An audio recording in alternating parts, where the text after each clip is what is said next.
New details this morning in the sex trafficking case against Sean Diddy Combs. Prosecutors now claiming that from behind bars, Combs has been trying to reach out to victims and possible witnesses. And ABC's Phil Lipoff is here now with this story. Good morning, Phil. Good morning, Gio. Diddy's lawyers trying for a third time to get him out on bail, but this time, the prosecution telling the judge about attempts they say the rap mogul made from behind bars to influence everyone from potential jury to alleged victims.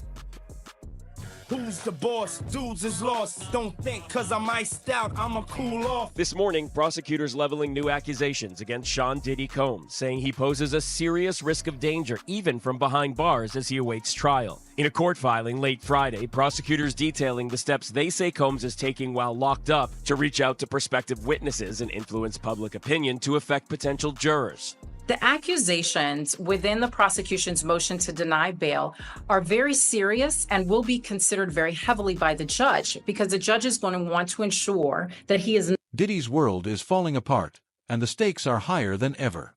A shocking court ruling has set off a chain reaction of revelations that could crush the rap mogul's career once and for all. From secret tapes and jailhouse confessions to explosive insider accounts, this isn't just another celebrity scandal. It's a legal maelstrom where every new detail deepens the mystery of whether he'll ever escape the system. Will they be shown these tapes? 100%. Will they have to watch it in court? Like during the... 100%. Combs was improperly contacting and paying off a witness in the case. Awful. They are going to be watching basically porn for hours on end in front of people. All began when the judge made a game-changing decision during the raid on Diddy's jail cell. Investigators uncovered documents proving that Diddy had been contacting witnesses from behind bars, using other inmates' phone privileges to maintain his network. His lawyers cried foul over the clear violation of his rights, but Judge Ain Super Manan, known for his uncompromising stance in high-profile cases, allowed the evidence, setting the stage for a relentless prosecution. In a twist that no one anticipated, Diddy's legal team started crumbling. One by one, his lawyers began to quit, unable to face the mounting accusations. Anthony Rico, once a trusted defender, shocked the public by stepping down amid whispers of hidden pressures that threatened his own career. Not influencing witnesses and or contacting anyone to influence a trial in any way. Combs has pleaded not guilty to charges of racketeering, transportation to engage in prostitution, and sex trafficking.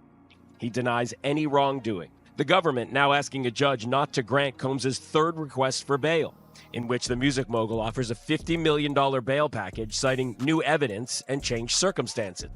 According to our sources, Diddy is not being housed in a solitary cell. And what's more surprising, the sources say he can still get his freak on, so to speak.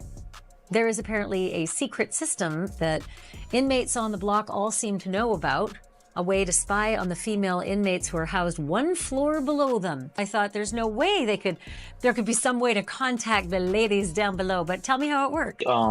It's a dormitory Puff Daddy's in. He's not in cells. So there's a big dorm with a bunch of bunks, and then there's a little room where you go into, and it's like a workout area. But it's not really a yard, you would say. It's just like with gates, like you see right there in the building. And you could literally lay down, and the females are right below you, and you could just yell at them, and they yell back, and basically like you could kind of see them, and they could see you a little bit, but you have to watch out for the guards, obviously. But you can talk with them and, show each other some things sometimes, which I never did any of that. Now, fresh evidence has emerged showing that even while behind bars, Diddy allegedly continued his operations, reaching out to potential witnesses and even trying to sway public opinion from his cell. Prosecutors then dropped a bombshell by announcing plans to introduce explicit freak-off tapes in court, videos from his notorious parties that could serve as the final nail in his already deteriorating defense. Okay, so this raid, this sweep, it happens. And this investigator, Investigator 1, apparently took photos of 19 pages of Sean Combs' notes and sent them to a filter team. Now, a filter team is supposed to be an independent, third-party team not connected to the prosecutors that are involved in Combs' actual criminal case. They go through the documents and they make sure there's not anything in there that's attorney-client or work product privileged, okay? Former senior assistant Philip Pines came forward with jaw-dropping details about these infamous Wild King nights, where Diddy demanded everything from extravagant lighting and top-shelf alcohol to the involvement of young women, turning his private parties into unchecked spectacles of excess. It was a circus, Pines confided, his voice heavy with disbelief, and we were all just pawns in his twisted game. Amid the chaos, a leaked phone call has added fuel to the fire. In the recording, Diddy is heard discussing how to dispose of incriminating evidence while referring cryptically to someone as Jay. Rumors swirl. Could this be a veiled reference to Jay-Z, or is there an entirely different story behind the code words? As speculation mounts, political undercurrents further complicate the scandal. Diddy's prison phone call just leaked and it was posted by Social Details. This is allegedly a call that he had, and there's a lot of talk, a lot of code words in there, so we're going to listen to it together. Check it out. Do not entertain none of that nonsense, and nothing over the phone. I'm going to need you to get rid of all the leftover pizza boxes. What? All the boxes leftover.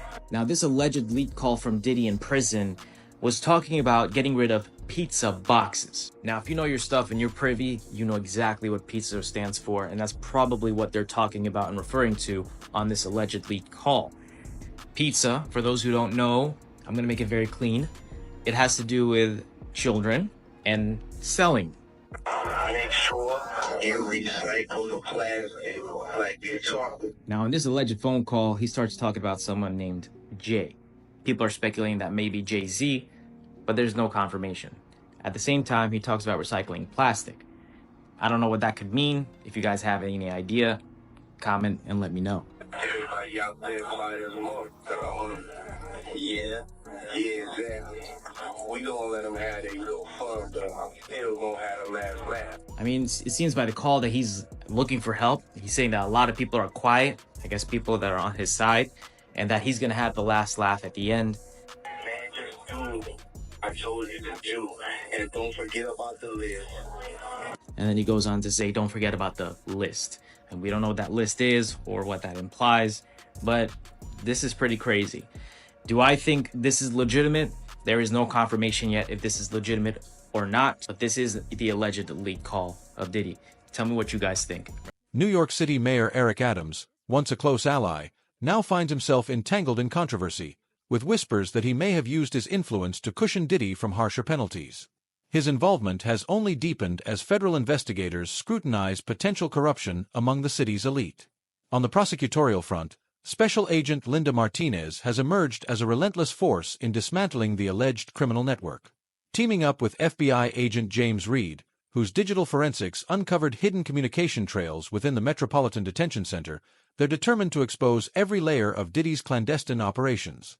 Their tireless efforts are joined by Detective Carla Hughes, whose investigations into the sex trafficking ring have peeled back a complex web of coercion and abuse stretching back nearly 2 decades. Meanwhile, inside MDC, don't have that equipment at the institution, and I'll just tell you this: they probably had set this appointment up months, maybe weeks ago, and they set it up for the evening. To leave at 1 a.m. in the cover of darkness. Okay, you think that's what they set up, Hendrix? Look, I know you're being loyal to MDC, but can we get real? Leaving MDC because your knee hurts? If he was a part of that, how did he get the key to the city? That's crazy to me. If he was in incidents and everything around the city that wasn't favorable, how he get key to the city? So now, yeah, now you got to realize, if they had the mayor under investigation since 2014, Diddy was in investigation around 2011, 9 or 11, something like that. They say either 9 or 11. One of those people. Conditions are a pressure cooker of violence and neglect. Warden Cameron Lindsay paints a grim picture of the facility, a place where survival is a daily battle, and even a high-profile inmate like Diddy is not immune to the brutal realities of prison life. An inmate known as Slick has whispered that Diddy still manages to use secret channels to communicate with select prisoners, a move that adds an eerie twist to his story. Adding to the growing chorus of voices, Mikey Ross, a former business partner turned whistleblower, now spills long-hidden secrets of backroom deals and alliances that once bolstered Diddy's empire. "I've seen things that can't be unseen," Ross confesses, hinting at financial entanglements and personal loyalties that crumbled under the weight of scandal. His revelations suggest that the mogul's network was far more extensive and far more dangerous than anyone imagined. From the voices of those directly involved, more characters have stepped into the spotlight. Terry Lawson, Diddy's longtime manager, now finds himself caught in a moral and legal quagmire, torn between loyalty and the undeniable evidence of wrongdoing. "I believed in him, but these allegations cut too deep," Lawson admits, his words laced with regret and resignation. Former event coordinator Megan Carter, who orchestrated many of the infamous Wild King nights, offers a harrowing account of the chaos behind the scenes. "We were in over our heads, and the pressure was relentless," she recalls, providing a rare glimpse into the dark underbelly of the lavish parties. Big breaking news tonight, and for the first time in the history of New York City, a sitting mayor has been indicted for crimes. ABC News reporting that Mayor Eric Adams has been indicted by a federal grand jury. We do not know yet the exact charges. Federal authorities have been investigating Adams and members of his staff, issuing subpoenas for documents and cell phones. Several members of administration have resigned, some of them also friends of Mayor Adams. Again, Eric Adams, the 110th mayor of New York, has been indicted by a federal grand jury. We'll have the latest online and tonight on Eyewitness News at 11. New at 5, the legal troubles continue for Sean Diddy Combs tonight after a judge ordered the music mogul to pay $100 million to a Michigan man who says that he was sexually assaulted by Combs in '97. According to court documents, Derek Cardello Smith says Combs drugged and then assaulted him during an after party at a Holiday Inn in Detroit. But Combs never responded to the lawsuit in court. On Monday, the judge ordered him to pay $10 million each month starting in October.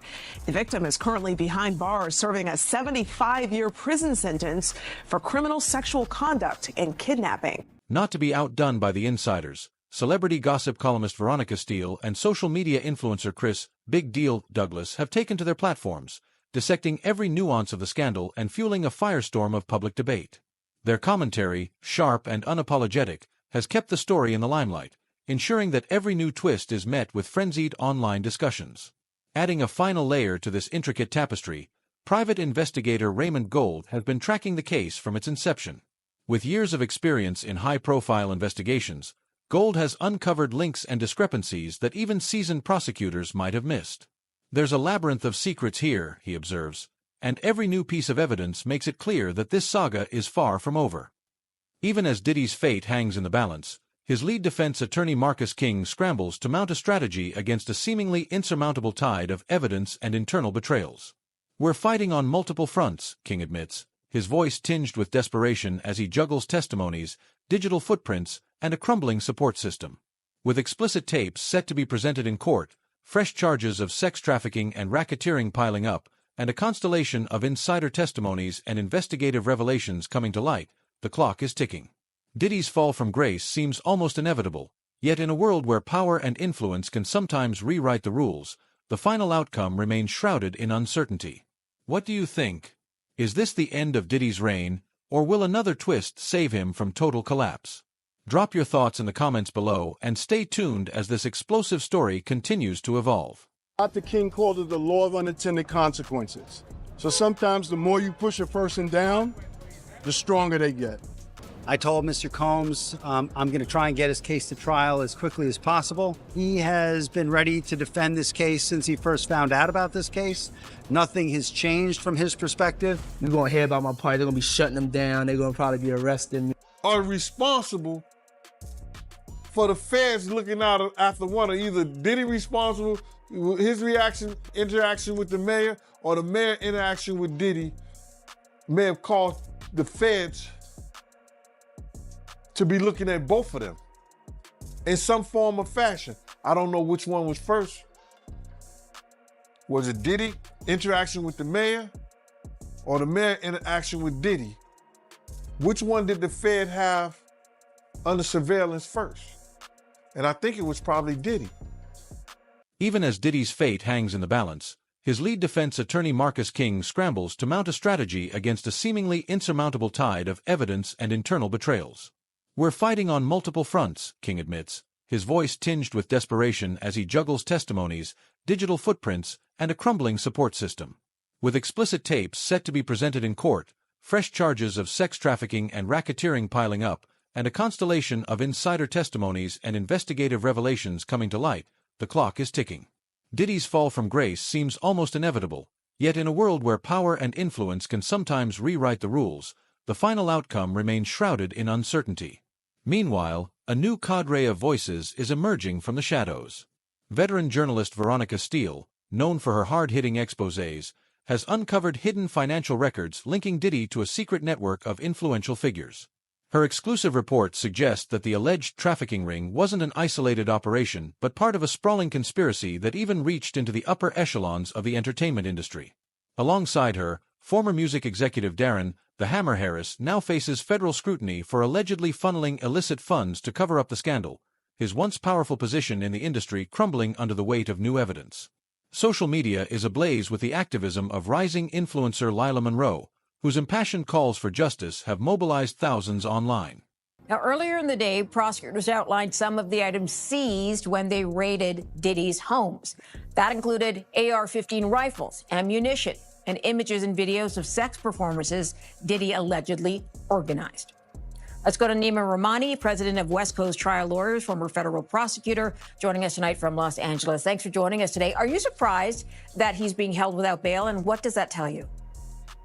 I'm not surprised he's being held without bail because these are very serious allegations, some of which carry mandatory 10-year sentences in federal prison. That means the judge can't go lower than a month.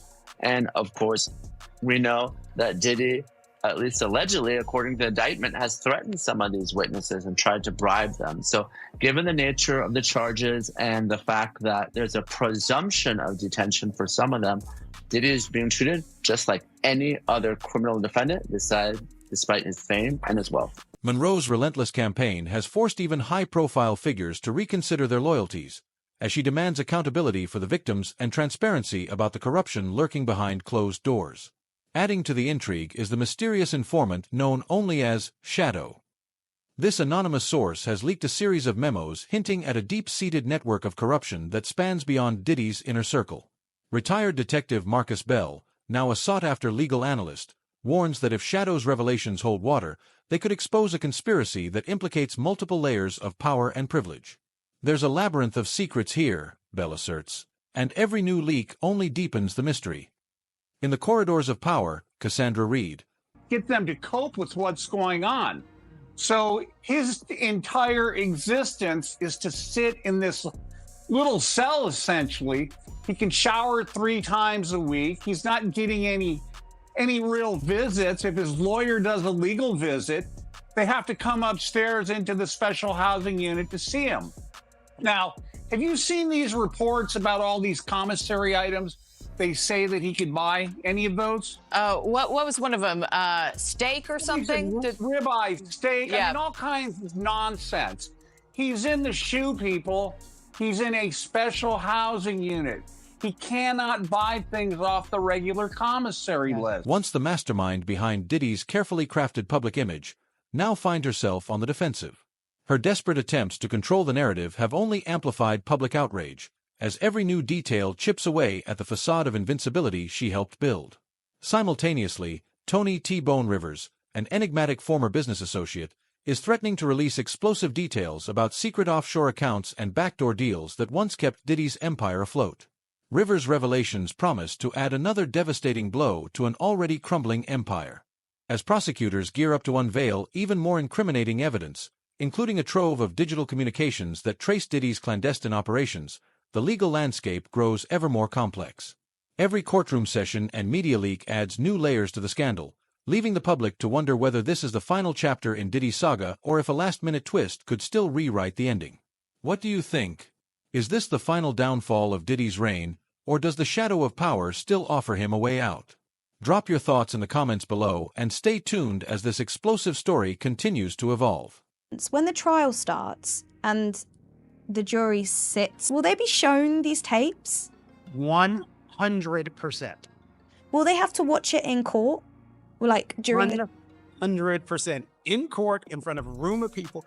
And so that's the other thing that's awful. They are going to be watching basically porn for hours on end in front of people. So in front of victim one, whoever it may be, there's going to be porno played in the federal courtroom. And victim one would have been made aware of this.